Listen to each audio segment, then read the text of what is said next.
Hey, what is up, you guys? I'm here with Hyperbeam TCG Gaming at Odie Market.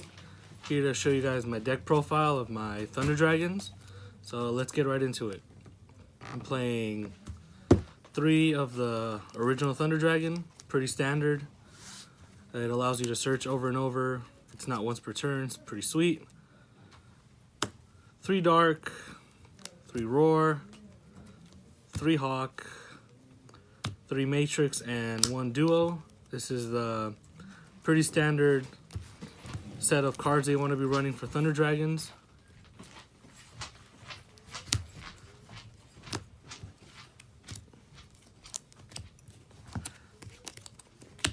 These at any other ratios are a little bit bad, but still workable at less, I'm assuming. So that's it for the Thunder Dragons.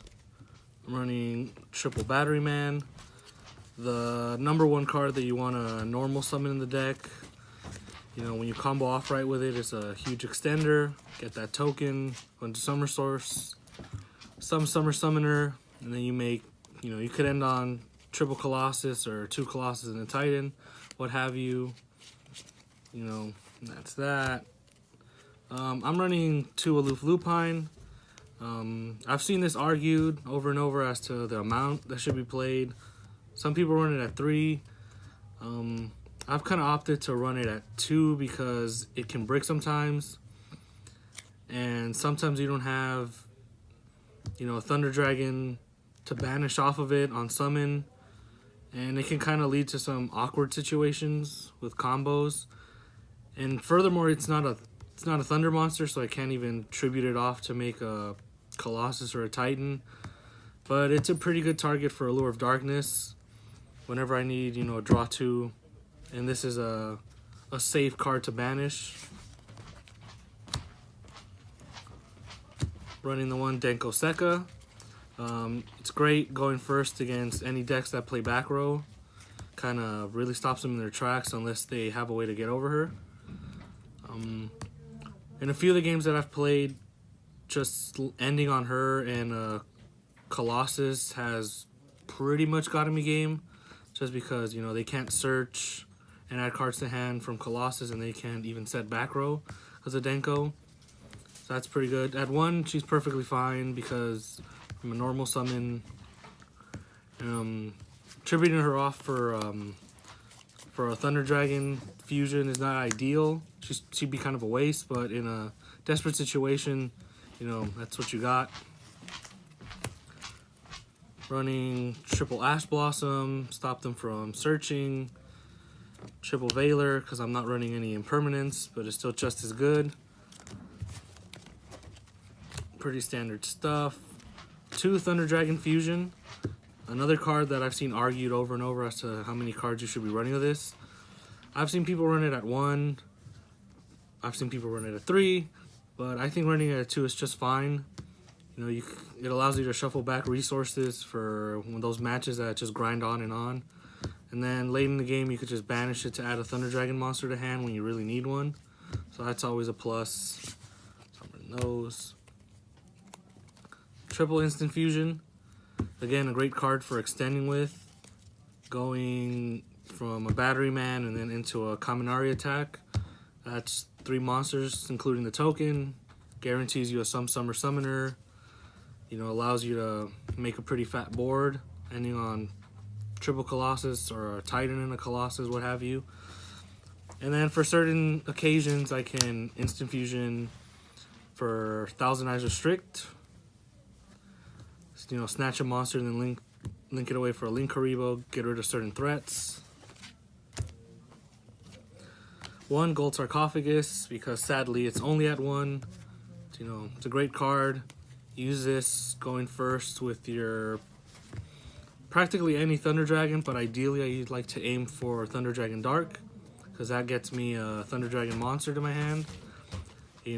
Most cases I always go for Thunder Dragon Hawk to bring back that Thunder Dragon Dark and just go off from there. 2 Allure of Darkness, just draw power. I was running this at 3, but it can brick. Running it at 1 is kind of a waste, in my opinion.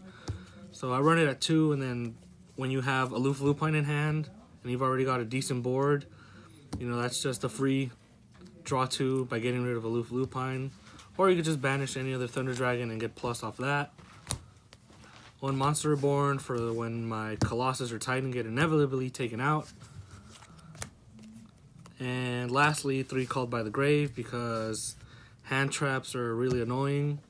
And for certain decks, you know, banishing certain stuff from their graveyard is also really, really effective. Particularly Salamangrates. You know, you get rid of their Spinny or their Jack Jaguar, or literally anything else, and stops them in their tracks. Now for the extra deck, 1 card short, but generally everything else is pretty standard for the deck. Linkuriboh, you could use Thunder Dragon Matrix to make it, or you're relinquished. You know, just a little bit of protection if you're in a bind. 2 Summer Summoner. I used to run 1, but I realized really quickly that a lot of these decks can out this thing on summon. You know, a lot of Solemns that run around, or just cards that pop right away. And, you know, investing resources to make just the 1 is pretty bad enough. So at least having 1 on standby in the extra deck is always good, late game or on your next turn.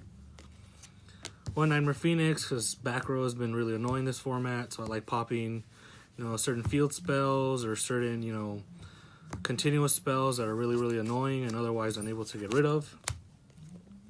1 Summon Sorceress. This is kind of like taking up a spot in the extra deck for no reason. I never go into her. And in the occasion that I would, you know, maybe probably just go into Link 4 or something that I'm not running at the moment. So she's kind of a waste right now. Thousand Eyes Restrict. Instant fusion target.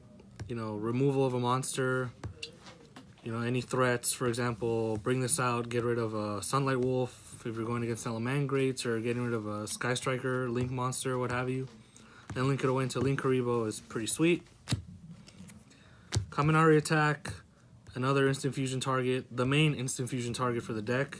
Helps extend and helps go into Titan. This one's just personal choice and because it's cute. Thunder Dragon, Thunder-headed Twin Dragon. I've never gone into this, but I am almost 100% certain there will be an occasion where I will have to, just to get resources back into the deck. And it's a pretty big beater for what you're, you know, using it for. Cute. And then the big boys, Triple Colossus and Triple Titan. I've heard and seen a lot of people like to run 2 or 1 of Titan, which is kind of absurd to me because he's, you know, he's your spot removal. He just guarantees, he gets rid of so many things, both on your turn and your opponent's turn. It's really insane. I've dismantled quite a few Salamangrate boards with this on both turns. You know, it's kind of hard to come back from that. And he's just a really big body. Really hard to get over for a lot of decks if they don't have removal, or if they can somehow, you know, bounce it back to hand, which is annoying, but it happens. But yeah, that's it for the extra deck. And now for the side deck, which is a little weird, I'll admit, but this is just because of the decks that are being run right now, where back row is really annoying. So I'm running 1 Imperial Order, stops Sky Strikers. It stops a lot of spell-reliant decks. In some occasions, Salamangrates kind of get stopped, but not entirely. I'm running Reverse Brainwashing, again for Sky Strikers, because Widow Anchors are really annoying. So, you know, flipping this right after they Widow Anchor, you know, my Titan or my Colossus, you know, brings it back to my side of the field. You know, makes them waste a card, and I keep my monster for that turn.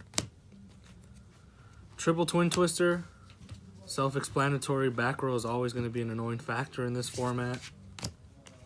1 Hatrunade, trying to bump this up to 2, maybe 3. Same reasons, back row. This is an odd choice that's proving kind of disastrous when I've played it. Herald of the Abyss. It hasn't really worked out for me all that well, but I'm certain that in certain matchups, you know, getting rid of a monster at the cost of 1,500 points is, you know, pretty ideal sometimes. And then 2 Denko Sekkas, again for back row. I side these in if I know I'm facing against a deck that's like super back row heavy and reliant, aka Sky Strikers. So, you know, sitting on one of these and a Colossus or a Titan first turn, you know, is pretty ideal, shuts them down. 1 Super Poly has never come up yet, but I'm sure it will for maybe a Colossus or a Titan. And lastly, 3 Anti-Spell Fragrance, again, back row, Sky Strikers, most annoying decks. And yeah, that's about it. I'd like to give a huge shout out to Hyperbeam TCG Gaming for, you know, hosting these amazing tournaments. And, you know, whenever you guys are in the area, come by, check out the store. They have a lot of great product. And yeah, that's it for today, guys.